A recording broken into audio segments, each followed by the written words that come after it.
O Cruz Maltino divulgou os bastidores da partida contra o Vitória, com destaque para a união do time. Cadê? Então vamos começar a pensar grande, pensar que a gente pode. Nós merecemos mais. Por quê? Porque nós lutamos. Por quê? Porque nós corremos, buscamos. Então a gente merece mais. É merecimento. O Ryan e o Leandrinho, a seleção sub-20, convocados. Por quê? Porque merece. Por quê? Porque está trabalhando. O Léo também estava na seleção há pouco tempo. Está lá por quê? Porque mereceu. Que bom momento vive o Vasco. O Pedrosa lembrou aqui, desde 2017 o Vasco não vive esse momento no Campeonato Brasileiro. Mas olha só, Pedrosa, eu quero saber qual é o balanço dessa janela do Vasco. Olha, Fernanda, o Vasco da Gama acabou contratando aí o Maxime Domingues, né, que é um meia que veio do Gil Vicente de Portugal, 4 anos de contrato, no último dia da janela. E no último dia também tinha uma negociação muito encaminhada, praticamente acertada, com o Ian Galinovic, que era um jogador do New Old Boys, e esse atleta acabou não vindo por conta da falta de documentação. O New Old Boys alega que foi culpa do Vasco, o Vasco alega que foi culpa do New Old Boys, mas o importante, no final dessas contas, é que ele não veio. E aí o Vasco foi para o final dessa janela sem reforço no setor defensivo. Eu acho que é um erro grave. A gente teve 2 semanas aí de 2 meses de janela e o Vasco não conseguiu contratar um defensor pro setor defensivo, e aí a gente sabe que o Vasco tem essa carência dentro do elenco, mas eu tô longe de achar que é uma tragédia como muita gente está achando. Eu acho que, repito, erro grave. Se você for olhar a janela do Vasco, o Jean David é um bom jogador. O Coutinho ainda nem jogou, então não dá pra gente saber ainda definir alguma coisa. Aí, Alex Teixeira e Souza, outra parte. Emerson Rodrigues, mal ou bem tá jogando.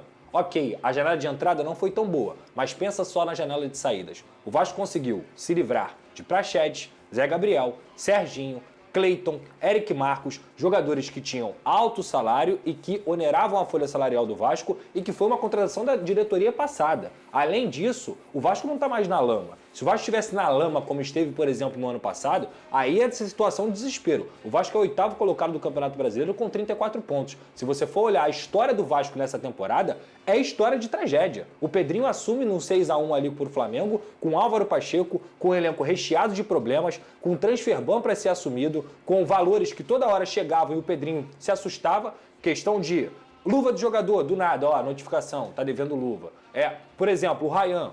O John Texton tentou contratar o Ryan, ofereceu inclusive 10 milhões de dólares, mais jogos no Engenhão, mais tudo que a família do garoto tinha pedido para o grupo Eagle, no caso, não para o Botafogo. E o Vasco negou, porque sabia que o Ryan ia ser importante na temporada. O que aconteceu depois? O Adson se machucou e o Ryan fez gol e deu assistência. Então, se você for parar para pensar no time inteiro, Lucas Piton e Léo Jardim assediados o tempo inteiro nessa janela. O Vasco foi lá e colocou tudo em dia para poder ficar com esses jogadores. Janela de transferências não é só a entrada. Janela de transferências é também o que você perde. E se você for parar para pensar, repito, erro grave, tá? Não ter trazido zagueiro da diretoria. Mas a janela do Vasco não é uma tragédia, porque o Vasco saiu da lama num contexto muito difícil que o Pedrinho assumiu o Vasco da Gama e hoje, como a gente citou aqui, vive seu melhor momento da temporada. Os que saem não deixam uma perda esportiva para o Vasco, mas um alívio na folha salarial. Exato. Que isso aí é impagável. E você falou aí do balanço do mais, tá aí o balanço do Pedrosa em relação a essa janela. Amanhã eu quero saber mais sobre esse Como é o nome dele? Maxime Domingues. Chiquérrimo, hein, Vene? Meio campo, nome de craque. Tenho até já a imagem dele pra você falar dele amanhã. Ô, Vene, quem também tá em lua de mel com a torcida é o Fluminense. Reforço garantido é o meia suíço, é o volante suíço Maxime Domingues, 28 anos de idade, defendia o Gil Vicente, vai custar 2 milhões de euros ou 12 milhões de reais. As informações que eu obtive desse atleta são de que trata-se de um bom jogador, cara de meio de campo de boa ocupação de espaço, capacidade física, que pode ajudar bastante o Cruz Maltino no restante da temporada. O Vasco comprou 100% dos seus direitos econômicos e o Maxime Domingues vai assinar um contrato de 4 anos. Previsão é de chegada na quarta-feira. Ainda assim, o Vasco já deu entrada na toda a documentação para poder registrar o atleta até a noite dessa segunda-feira. Além do Maxime Domingues, o Vasco também está correndo contra o tempo para fechar a contratação do zagueiro Ian Glavinovic. Esse é um argentino de 22 anos de idade que pertence ao News Old Boys. A primeira proposta de empréstimo foi recusada. O Vasco tenta melhorar as condições para que o acordo possa sair. Para completar sobre o Cruz Maltino, vitória outra super importante diante do Vitória em Salvador por 1-0, que fez com que o Vasco alcançasse 34 pontos na 8ª colocação. Se alguém ainda tinha dúvida de que o Vasco não correria risco de rebaixamento, essa dúvida está completamente descartada.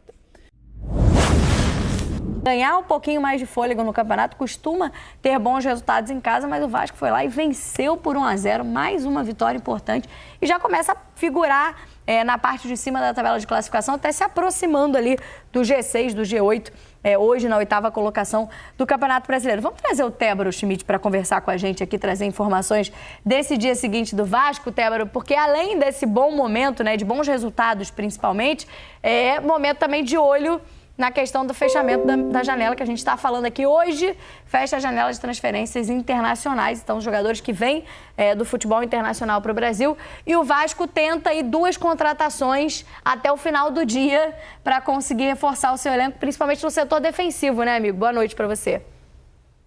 Perfeito, Camila. Um abraço para você, para o Grafa, para o Richardson e todo mundo que está na área com a gente. O Vasco corre contra o tempo para poder fechar mais uma contratação até o final de hoje, que é quando se encerra a janela. São 2 reforços que o Vasco está trazendo de última hora. O próprio clube já anunciou que entrou em um acordo com o Gil Vicente, clube de Portugal, para trazer o meia, ponta direita ali, Maxime Domingues, um suíço de 28 anos. Esse já há um acordo, já está tudo certo, o Vasco já está adiantando a papelada para que ele possa ser anunciado como um reforço mesmo oficialmente.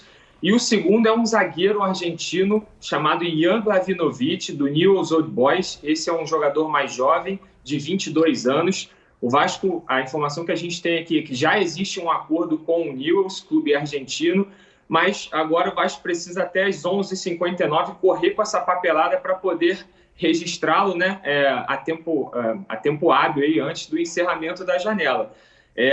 A princípio, né, teoricamente, uma transferência. So what is ClickUp? ClickUp is que é a Conmebol, costuma ser mais simples do que uma transferência como é a do Maxime, que é uma transferência intercontinental, mas todo mundo diz, e aí vocês podem perguntar para qualquer um que trabalha com transferência, clube, jogador, que quando vem um jogador da AFA é sempre mais difícil, da AFA, da Federação Argentina, né?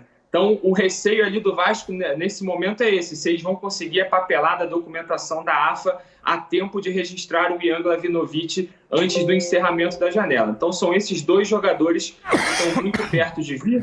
O Maxime, só resumindo, já tem um acordo, o próprio Vasco já anunciou, deve estar chegando essa semana para realizar exames médicos. E o Ian Glavinovic, do Newell's, o Vasco está correndo com a papelada para poder registrá-lo a tempo.